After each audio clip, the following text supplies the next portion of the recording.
Okay, well, welcome everyone to our second meeting of the year, to the IMAG MSM Working Group on Multiscale Modeling for Viral Pandemics. Looking forward to two interesting mini seminars today. I remind you that the meeting is live streamed and recorded, and the recordings will be distributed. So please don't say anything that you don't want in the record. As always, our co-leads are myself and Reinhard Labenbacher from University of Florida, web administration and scientific support from Jim Sluka at IU, and Bruce Shapiro, who you've received emails from and is the point person on scheduling and other issues. I always remind people we have a Slack. It only works if you use it. If you want access to it and links, please let us know. We would be delighted to have you post information there. There's also the IMAG MSM wiki page. We're definitely hoping that the subgroups will begin to populate that web page with materials. If you have any issues about that, please let us know. And with that, I don't want to take up any more time. We're really pleased that Grace has agreed to take time from her very, very busy schedule to talk to us a little bit about her involvement in these issues and the overarching world of IMAG, MSM, and the Multiscale Modeling Consortium. I don't want to take away any more of her time. Grace, please take it away. Thank you, James, and thank you for having me here. I'm so excited to be with you in this very new working group in the Multiscale Modeling Consortium. I'm going to share my screen.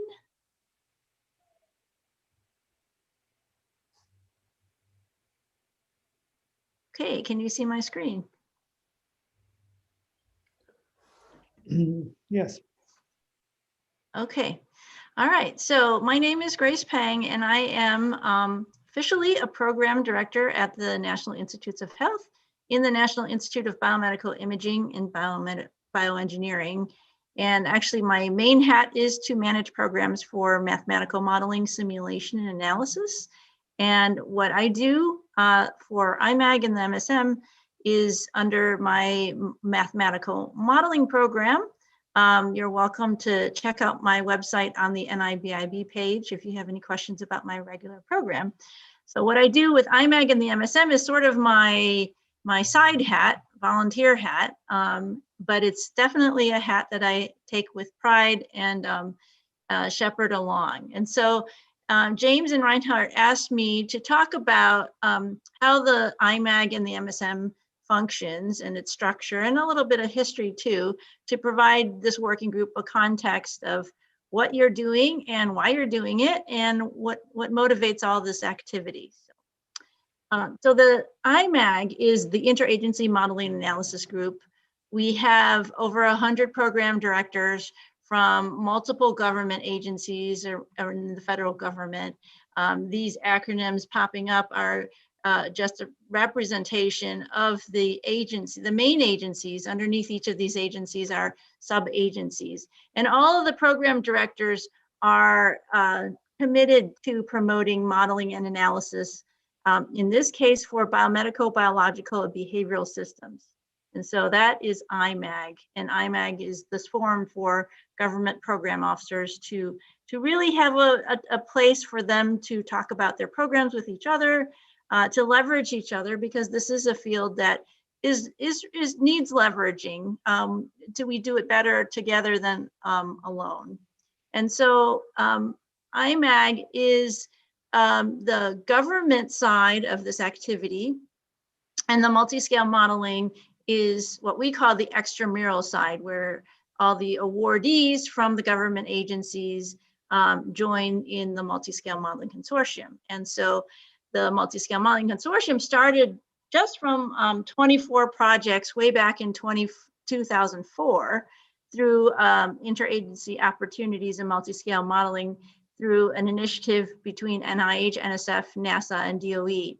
And that group of 24 awardees decided that it would be great if they could communicate with each other and share their methods, because the initiative was really about how to model above and below the scale of interest, to study multi-scale modeling, develop methods to cross scales, address sparse data, address uncertainty, and to share methods no matter the domain in biomedical, biological, and behavioral systems. And so that's how the Multiscale Modeling Consortium was formed. You all probably are aware everything is on the IMAG wiki. And so again, this consortium got started because we recognized back in 2003 that we needed to get the community to go beyond their silos of modeling at a single spatial temporal scale and to go across scales. And so this is the landscape of biomedical, biological, and behavioral data scales. And so the spatial scales at the bottom and the temporal scales. And so we've expanded a lot of the scales above the whole human, because those scales are really important now with more and more usage of machine learning and AI. And so what we, again, still focus on in the consortium is the methodologies that cross above and below the scales of interest to try to address the very complex nature of biomedical, biological, and behavioral systems. It's not just an NIH consortium. It's a consortium of multiple federal agencies. So it's not just about health. It's about biomedical, biological, and behavioral systems. And so the consortium is organized around these task forces. So we have a task force for methodology and basic science and dissemination and clinical translation. And under each of these task forces are working groups. Now, these working groups were formed by the consortium members. So I should backtrack and say that the consortium members are. Hi, Grace. Yes? If you're advancing your slides, we're only seeing that initial circular slide. Oh, really? Okay, I am, let me just restart again. I wasn't sure whether you were talking generically or whether you had slides to accompany, but there was a question about that. So you see the circular slides now, and I just advanced it to the slide with the spatial temporal scales? No. You don't? Mm-mm. Okay. You just, there we go. You see the slide Now we see deck? the full screen. Okay. Do you see the? Am I moving my slides now? Yes. Yes. Okay. All right. So these are the agencies. This is the consortium. And so you missed this slide, right? Yes, that's right. Okay. So this is the spatial temporal scales. Hopefully you paid attention and heard me talk about it. But basically, again, that's the meat of what we're talking about in terms of science. This is how we're organized in terms of the task forces. And these are the working groups within the task force. And this particular working group, the Multiscale Modeling of Viral Dynamics working group, is within currently the Clinical Translation Task Force. Now, when James and Reinhard asked us to have this working group, we discussed it within the steering committee. And so this is the organizational chart that I made for you all. So we have, again, IMAG as the government agencies overseeing the steering committee, which consists of a rotating set of multi-scale modeling grantees, PIs. They oversee these task forces that I just showed. And so these task forces then oversee all the different working groups within that category of task force. And so when James and Reinhard asked us about this working group, they said, well, this working group actually applies to all the task force. What should we do? And so the steering committee basically said, well, start with your main focus now, and we can move your working group around to the other task forces as your focus changes with your activity. And that will also integrate your activity within each task force and hopefully communicate with the other working groups in the task forces. So currently your task force is underneath the Clinical Translation Task Force. And so there's other working group, these two other working groups within that task force. And you all have your own organization here. And you had asked about how this is all organized. So the MSM members is everywhere within this diagram, but each working group co-leads. So we have co-leads for each working group. So James and Reinhard, they have the freedom to recruit whoever they want to join the participant list. So all of you and any of your students and colleagues are welcome to join, and that they maintain their own list. And so in a sense, you operate independently, but they are your liaison back to the consortium through the task forces and the steering committee and IMAG. Now, again, many of you probably are also in the consortium too, but the organization is that James and Reinhard kind of tie you back in. So when anything comes down from IMAG or the MSM, they may post it on the wiki or send it to the listserv or let you all know what's going on from the consortium and vice versa. Whatever you all do that they think should be reported back up, they can report back up. So I keep saying that MSM and IMAG are of the people, by the people, for the people. It only works through your own interest and motivation. If you don't have the interest or motivation, the work just stops. Way back when this consortium got started, everybody was interested in the group of 24, and then more and more people started joining, more IMAG folks started joining, more MSM folks started joining, multiple working groups started forming, and they needed time to do all this work. So we ended up creating a funded mandate, and I think that's my next slide. So the events are historically in 2003, IMAG was created, and I can go into a little bit more history later. So 2003, that was created. 2004, we had our first initiative, and that funded the 24. And then once those 24 projects were funded, the MSM was formed in 2006. And 2007, we actually started the wiki. So before 2007, we actually were just communicating via regular old phone calls and Word documents. So we had the wiki, I should write that down in this timeline, in 2007. And we also released a second initiative to keep the funding going. And we actually had an assessment of our consortium in 2009. And then we released 2 more initiatives, which many of you are funded under the U01 initiative. So the difference between an R and a U is that the U provides more of a funded mandate because we require you to have a multiscale modeling consortium plan where you can allocate funds to participate in the consortium, not just for travel dollars, but to do activities to help give you time to work in the consortium. We celebrated our 10th anniversary in 2017. So up until that point, we had about 10 years of consortium meetings. Then we had another futures meeting in 2018 to revisit the 2009 recommendations to check on where we're going. And then we started naming our meetings. In 2019, we had a meeting focused on translation and dissemination as a theme. And people were so excited at that meeting to do another meeting in the same year that was in March. And then in October, we had an integrating machine learning with multiscale modeling meeting. So literally we scheduled that meeting the second day of the March meeting.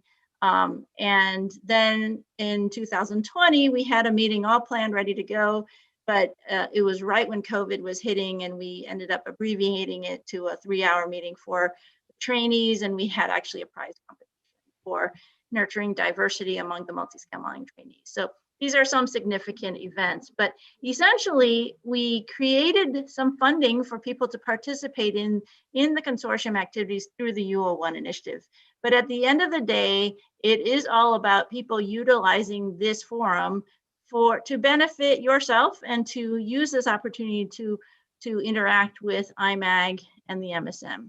If we have time, I can go through the wiki with you and walk you through on how to look at the resources. Definitely check out the FAQ page under the About IMAG. Look at it under the resources page. There's the tools and databases and models. We also have COVID resources under the resources page that's updated daily in terms of the publications that are coming out. And so the annual meetings, these are just some of the posters from our annual meetings and showing all the people when we met in person. But I just wanted to highlight a few things just to give you a taste for some things that happened that took either for this next one, it took a long time. So since the beginning of the consortium, the whole idea was we wanted to promote model sharing, data sharing, model and data sharing standards, and model reproducibility. And people had different kinds of frameworks to create open sharing of models. But we realized that if you have that framework, you can open the door, but you can't make people walk through it. I'm sorry, I didn't start my timer, James. So I'm going to shorten my timer to 5 minutes, just to assume I have 5 minutes left.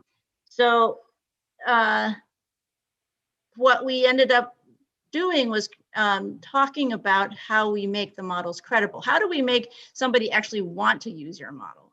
And so the Credible Practice of Modeling and Simulation Committee, the CPMS committee, created over the course of 8 years, the 10 simple rules for model credibility. And we incorporated it into our initiatives, and we've been trying it out. I've been advising my own grantees to use it as they're preparing their grant applications. And it was just published this past December 2020 after 8 years. So this is a long-term outcome, but this committee is actually a really great committee to model things after. They rotate their leads, and they also have their own advisory committee for this committee so that they can set their goals and define it. It did take a long time, but this is how they kept going to get these 10 simple rules going. These 10 simple rules are now applied to COVID-19. This year, I got together NASA, the CDC, DARPA folks to use the 10 simple rules and automate it for the COVID models to just evaluate the credibility of the COVID models. So that's getting used. Also, I just actually left a Spark call this morning. Spark is a consortium for stimulating peripheral activity to relieve conditions in the peripheral nervous system. They actually required the 10 simple rules in their grant application, and now they just made their awards, and we're talking to them about continuously using it during their modeling process. So this is a success story that we're pretty proud of. Something that happened really quickly, I already told you about, was the meeting in 2019 that was planned, that was inspired in March and planned in October, and 2 papers came out by January of this year. So this was an incredibly fast process that happened. And again, it was all because of the motivation of the people involved. They got excited, they brought people together. And I have to say, Ellen Kuhl was just amazing in getting things to happen. And so that's another success story that happened on a very quick time frame within a year. So again, it's IMAG and the MSM are greater than sum of the parts, and it's really based on the people. Just a brief walk into history. How did this all start? In 1999, NIH had a BISTE report to promote biomedical computing. And so we had all these things happening at the NIH where NIH was recognizing that we actually need to promote more computing. At the same time, in 2000, my own institute, NIBIB, was formed. It was the last congressional act signed in by President Clinton at the time. And so NIBIB was formed. I joined NIBIB, and I was asked to just cover everything with numbers at the time. We had no portfolio. And so I basically worked within NIH to figure out where's the lay of the land in terms of modeling and analysis. Everybody was calling NIBIB to say, well, let's partner together, all the agencies. And so that's when IMAG was formed. It was formed because the other agencies wanted to partner with us. Multiscale modeling was a big talk of town with the DOE as well as NSF. And so that's how we got all this multiscale modeling to happen. And that's how this history occurred. And so if you all were back in that time, Ron White was our NASA rep, and he created the slide where he had this image of, we need all these foundational work for the anatomy, geometry standards, ontology, bioinformatics, to create these other interim subsystems to promote this idea of the physiome and understanding the physiome, the body from genes to whole human to populations, and the applications towards digital surgery, virtual soldiers, digital astronauts, digital patients, and then eventually to reach out to affect education, training, healthcare delivery, and the needs of society. So that was the vision that we created way back when this all got started. So some reflections and lessons learned. My recommendation for this working group and everyone participating is integrate concurrent events to motivate the activities, entertain all ideas, even the craziest ideas, crowdsource, refine, gather, share, interact, repeat, and recruit partners, discuss cost benefits, delegate responsibility, share ownership, evolve and understand mutually shared goals, communicate, document or organize and archive, and make it fun. Make sure you're having fun. If you're not having fun, I think you should stop.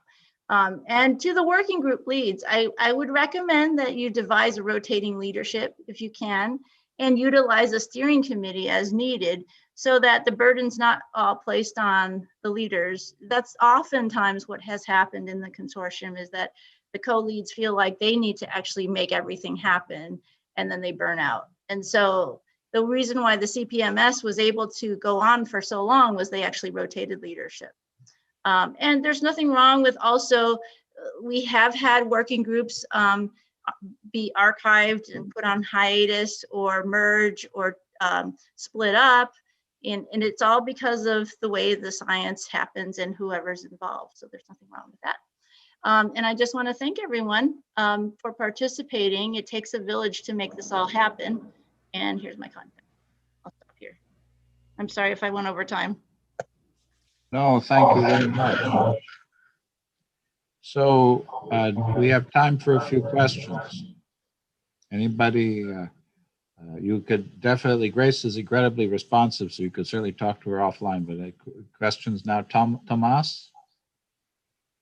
Yeah, hi, this is Tom Helikar from the University of Nebraska. I'm wondering, so there were a couple of funding opportunities in this context, and it's now 5 years ago. Is there a plan for additional near-term funding opportunities in the multiscale modeling space?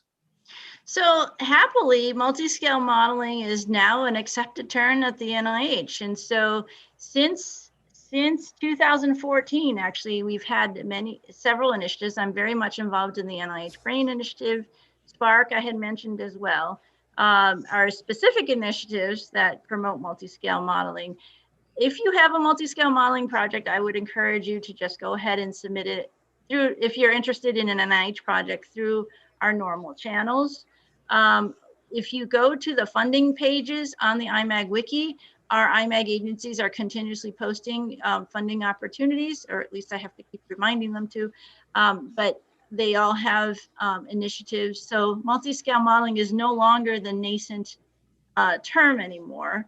So we are moving on through different initiatives. I'm also starting up a new artificial intelligence initiative, and you know, I was just at a precision nutrition workshop and they were talking about multiscale modeling. So a lot of the MSM members are now part of all of that. So I would encourage you to keep an eye out. You can also go to NIH Reporter and type in multiscale modeling and find all the other projects and groups that are working on multiscale modeling. Time for one more question, if there's a short question. Grace has such a wealth of knowledge and history. It's always wonderful to hear her review how these things came about. And they wouldn't have come about without her dedication and incredible effort. So we all owe her a huge debt of gratitude. That's very kind, James. Thank you.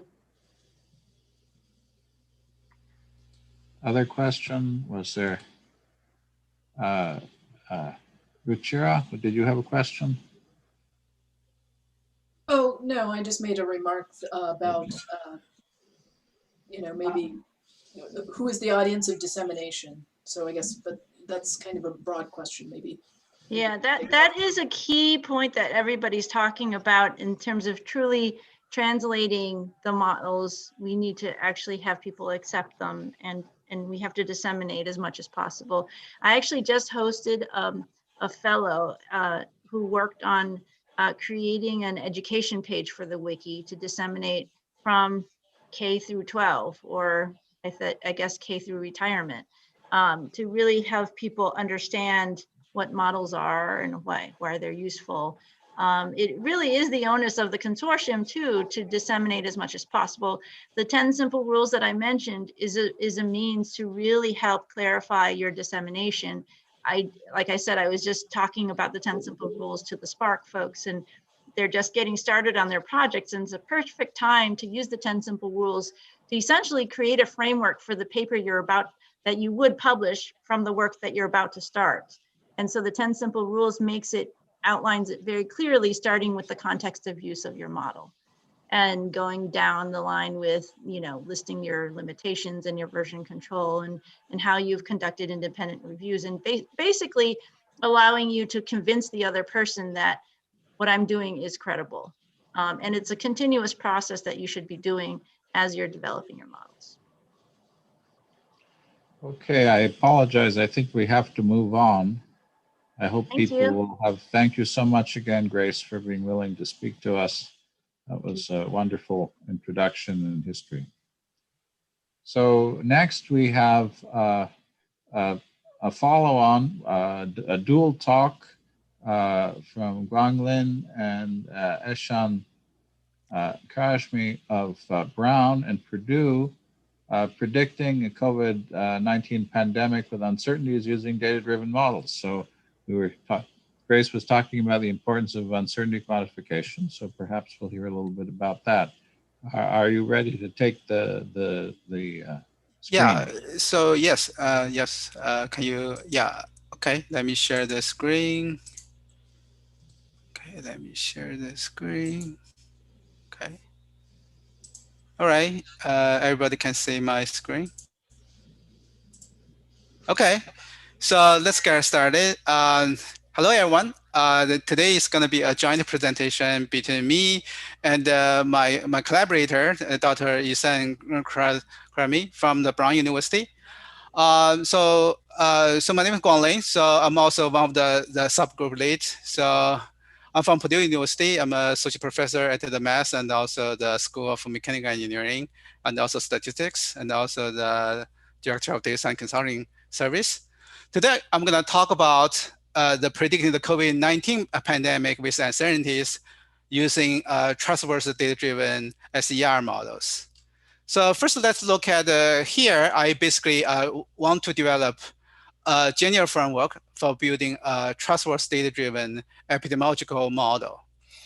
So the basic idea is we first, based on the disease, the characteristic, want to build this model, SER-based model.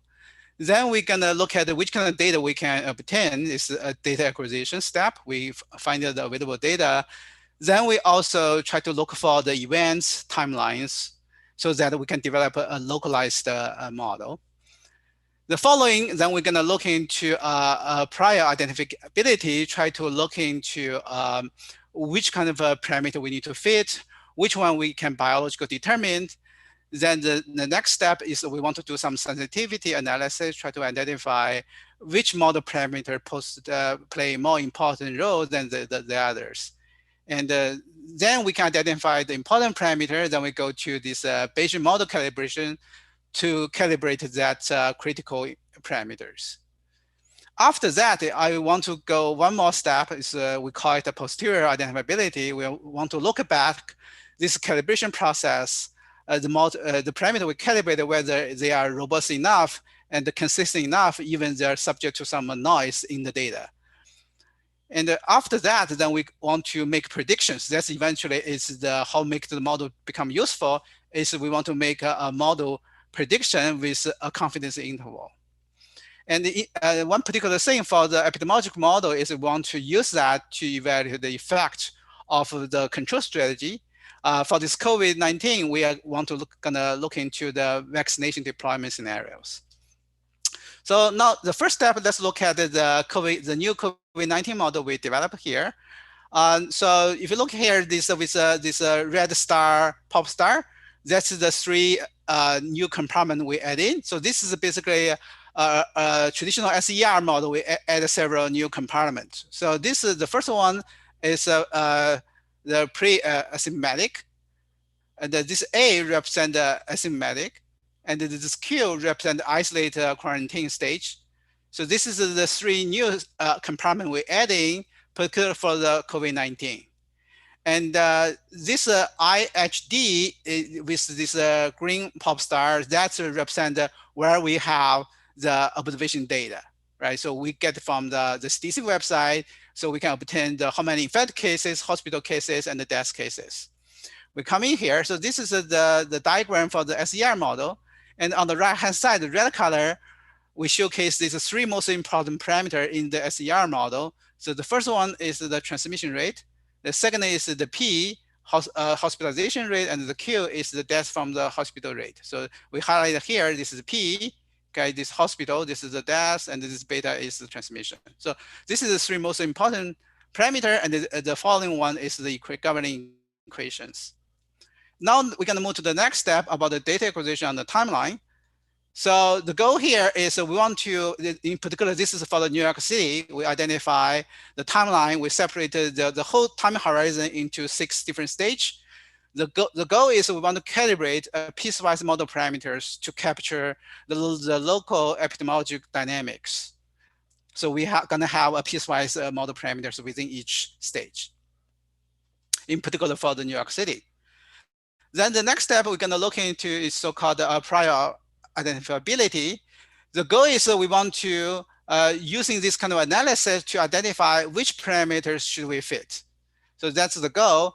So inside the model, there's total 11 parameters. And in this red block, there's like 6 parameters. So they can be biological determined. Then we left with 5 parameters. So this is 5 epsilon, delta, beta, p, q.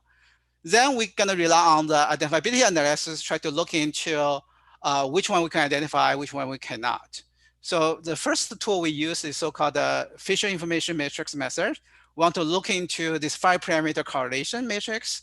So if you look at here, so this is the one means the positive correlated, the negative one represents negative correlated.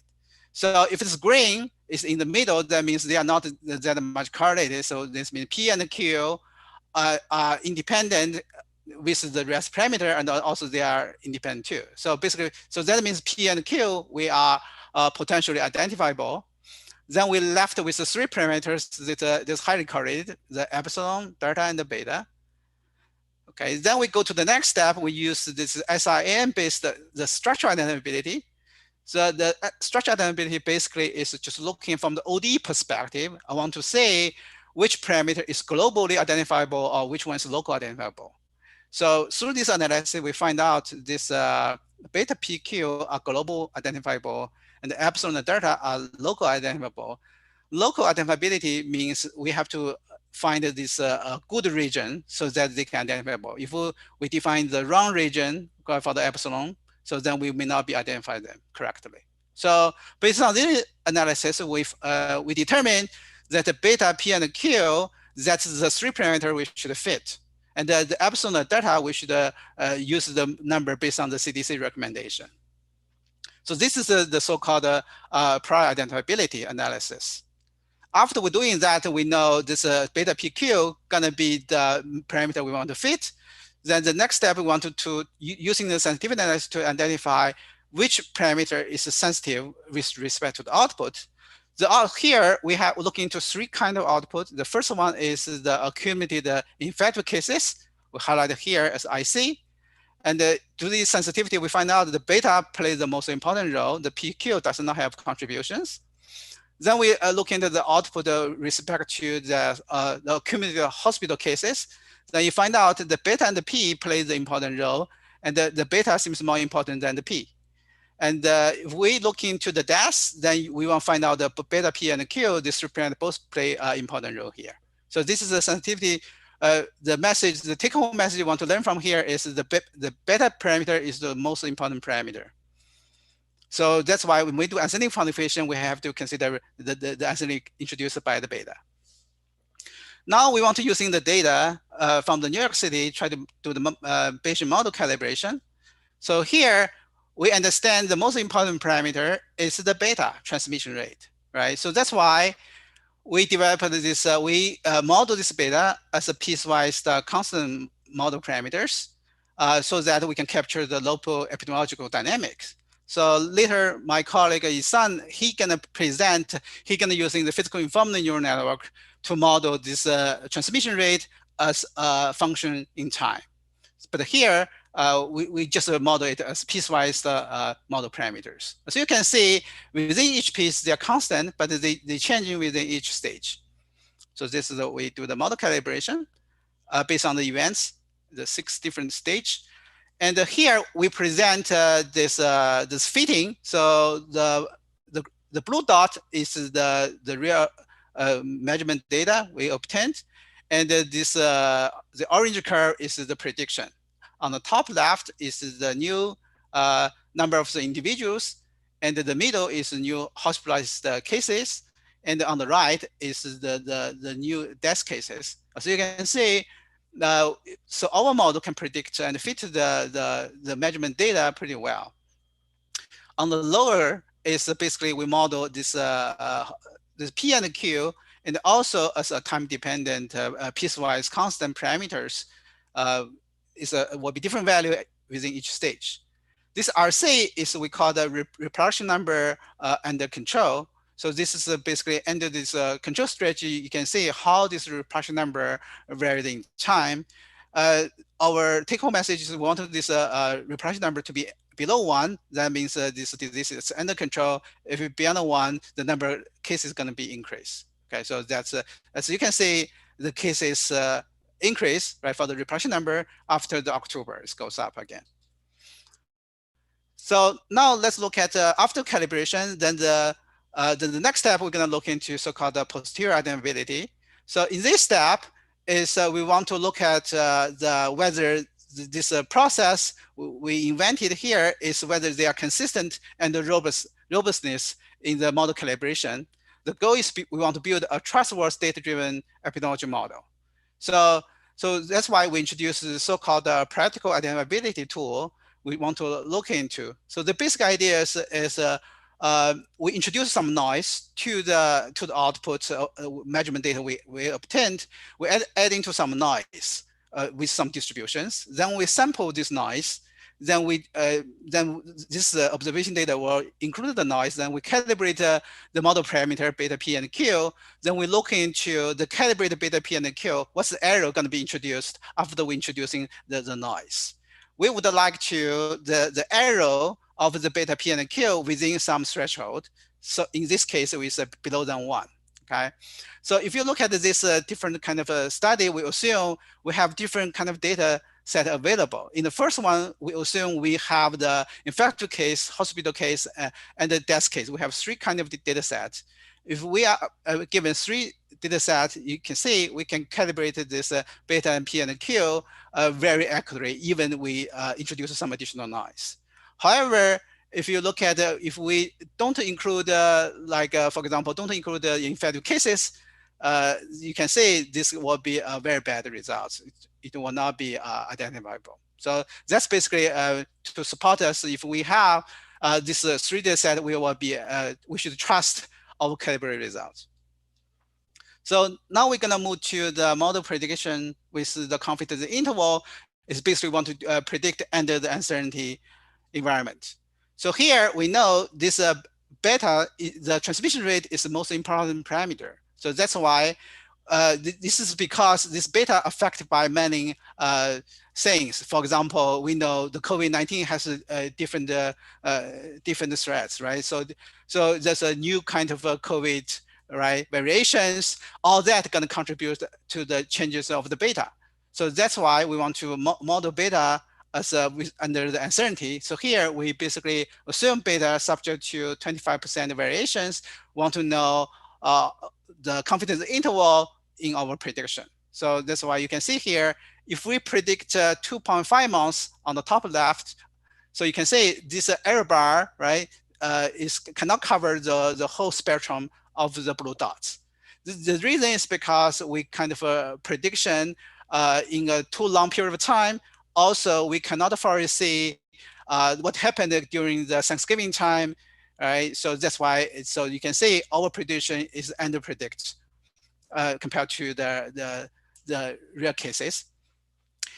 On the top right, we basically predict in the middle of November. You can see we only predict 1.5 months. You can see our prediction are pretty accurate, can capture our confidence will cover the measurement data.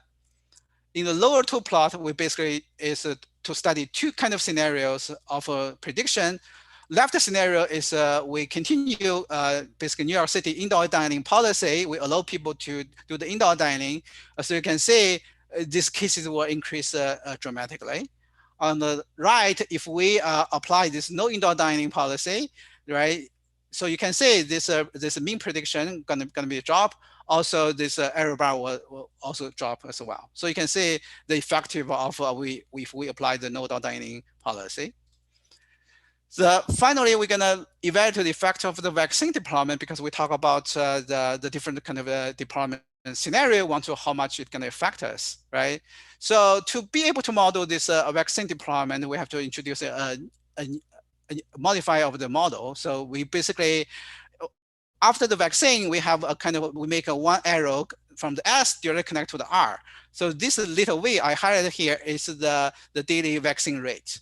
Right, so if if we increase in the way, we basically take more population from the S, we move it to the R. Okay, so this is how we model the effect of the vaccine. Let's look at it here. This is basically the prediction and how the vaccine gonna affect us. So the red circle represent we allow indoor dining policy, and but we change in the different number of daily vaccines. And the lower red one represents that we have the highest number of the daily vaccine with 16,000. You can see we do be able to dramatically reduce the number of the individuals, right, dramatically if we increasing the daily vaccines. But if you look at this green circle, the green circle represents if we apply the no indoor dining policy combined with the vaccine, okay? So the two kind of strategy, we put them together, you can say we do be able to reduce the number of cases dramatically here. So you can say it's a big difference, right? Compared to you allow the indoor dining and there's no indoor dining, right? It's very different. So now I'm gonna transfer my floor to Dr. Ehsan. So he's gonna present about this physical informed neural network. Ehsan, that's yours. All right, thank you very much. So I want to jump in. Yeah. I want to jump in. How many slides do you have? We only have 5. Yeah, I know we are over time a little. You may run well because we have a hard cutoff at 4. Yeah, we definitely gonna finish it at the 4. We definitely gonna finish it. If you would prefer to have a little more time and present the second part another day, that's an option. I think I can make it very quick. I don't have yeah, I don't have a lot of slides. That's fine. Yeah. Thank you. Okay. All right. Sure. So hello everybody. I'm Ehsan Kharazmi from Crunch Group at Brown University. I will talk about physics-informed neural networks, or PINs, which would integrate the machine learning algorithms to the biological model that we have. So PINs are powerful and flexible computational tools that we use here to study the model uncertainty by considering several different models. It incorporates the data with very accurate fitting and encodes the mathematical model to infer the model parameters and discover the unobserved dynamics. So in the next slide,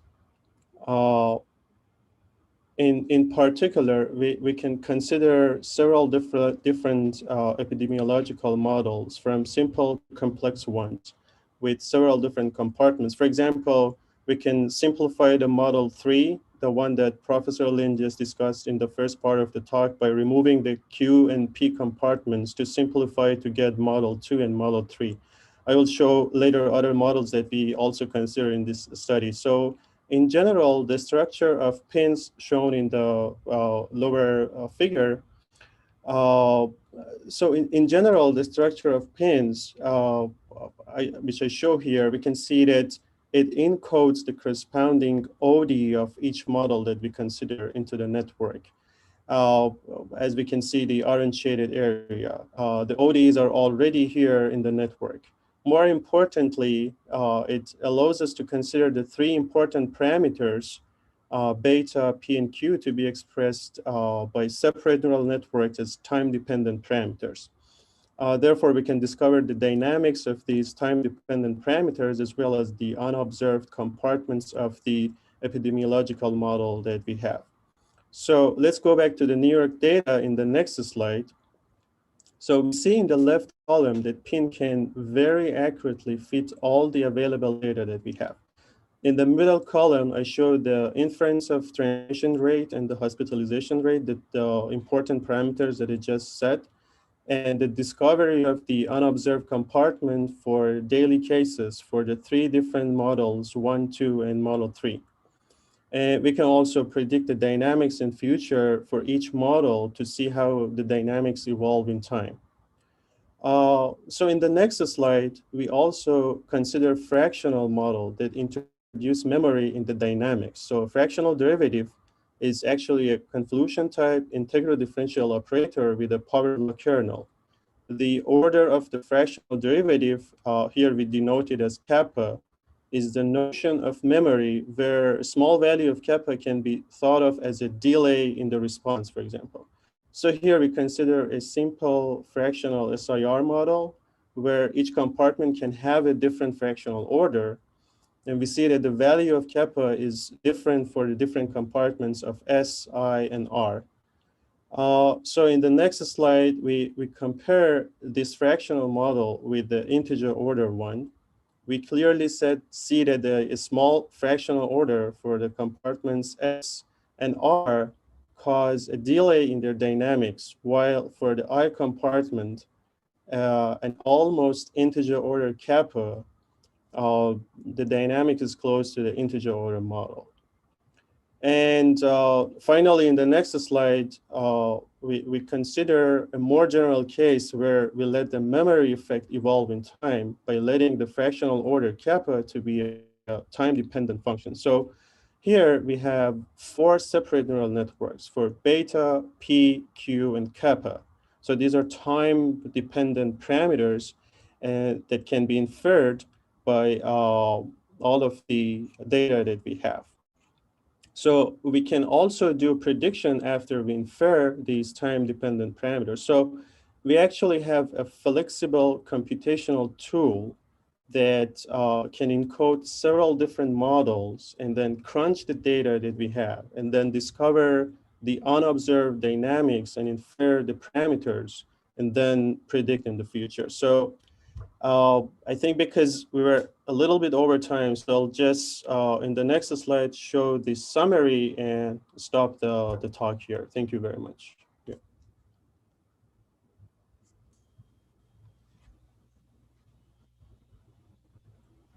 Thank you very much. I mean, I think, again, these are sort of teaser talks, and I hope you can come back and present in more detail another time. Of course, I'd be more than happy. Yep. We have time basically for one very short question. When you execute your models, I saw there are multiple components, how to understand all of those things. But when you execute all of the models you have several variations of those, use same parameters, different parameters? How does it work exactly? You mean you look? So you mean look at the? Go back to the slide, the one that you have different structures. You mean the model? You mean the computer model, right? When you have SIR and then with the P, without the P, you have different structures of the same model. You have a slide with those 3. So you execute all of those, if I understood correctly. This is your slides, right? Yes, this is related to slides. if you go to the second, you just passed it. Yeah, go back to the Here. this one, right? So here I show that the computational tool that we have here, which integrate the machine learning algorithm, specifically the physics-informed neural network, it has the ability to encode several different models that we have.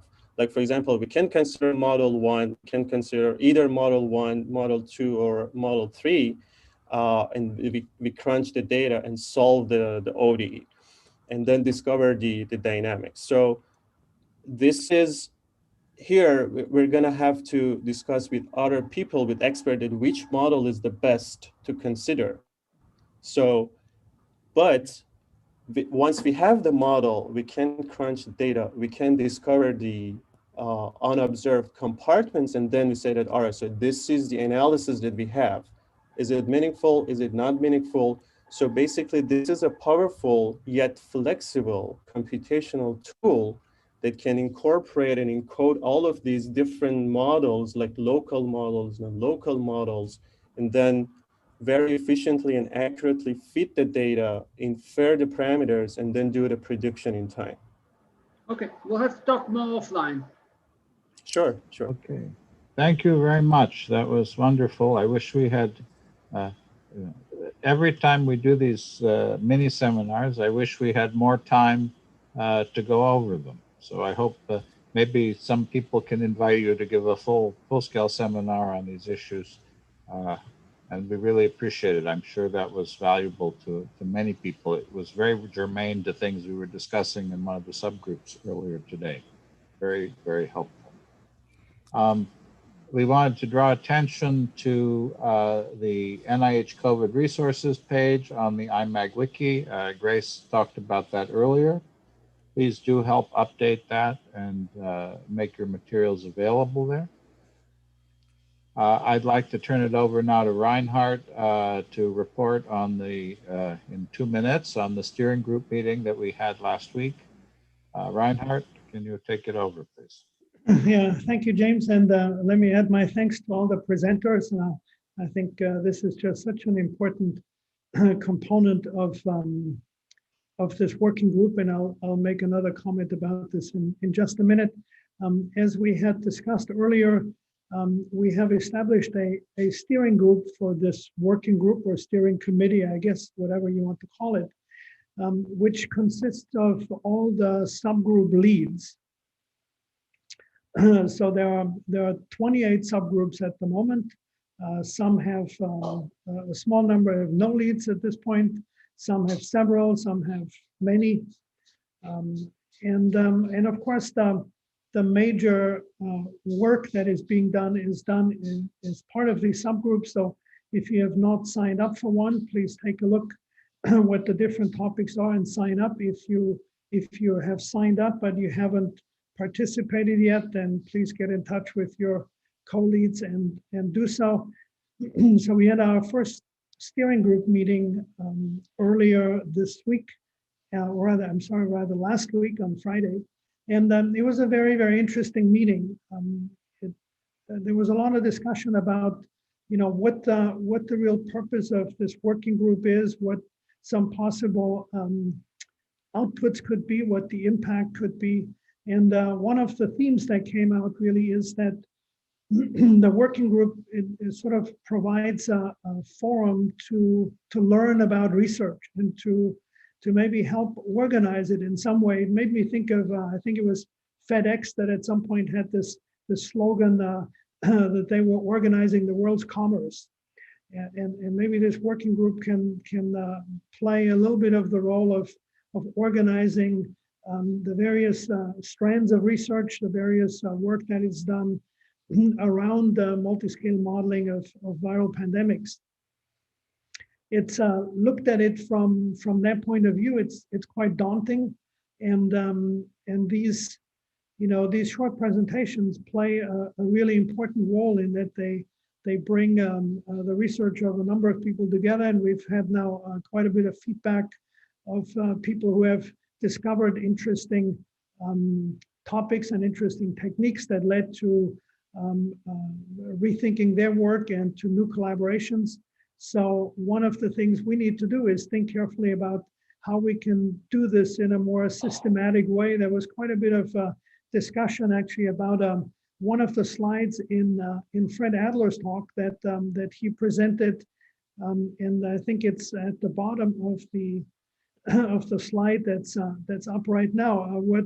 What Fred had done is sort of take the different components of this, of this within host response to viral pathogens and sort of organize it a bit around themes and look at connections, as you can see here. And it's a great start in putting together, maybe what one might call a mind map of the different research areas. And if one could take this slide, some version of it, and sort of really blow it up with lots and lots of metadata and information that goes with it, I think it would be a tremendous resource in organizing and catalyzing research.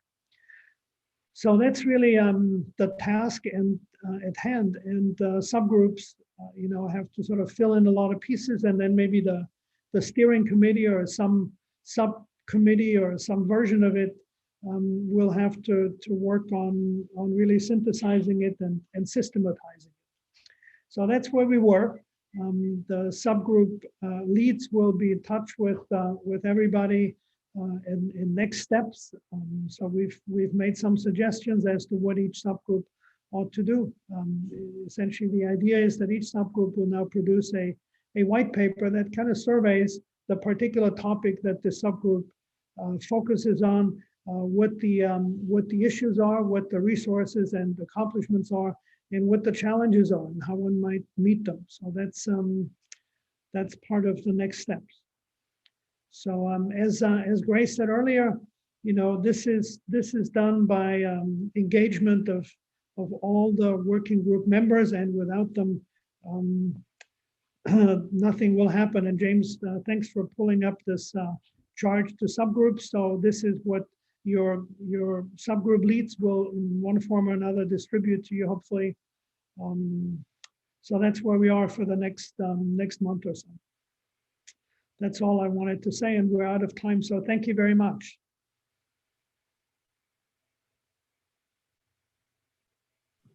Okay, I appreciate everyone's patience. I know there's never enough time, especially for questions, but I hope it's stimulating. And by keeping things short, I hope people keep coming back. I'd rather have us have too little time and have people want more than to have too much material and have people be bored. So please come back next week. We have 2 talks planned next week. Please send us your suggestions for additional talks. Again, people who spoke today are welcome to come back and speak in the future. So thank you so much, and definitely we look forward to seeing you again. Thank you to our 3 speakers today, and we'll be talking to you by email, Slack, and otherwise in the next weeks. And with that, I'll adjourn the meeting. Thank you.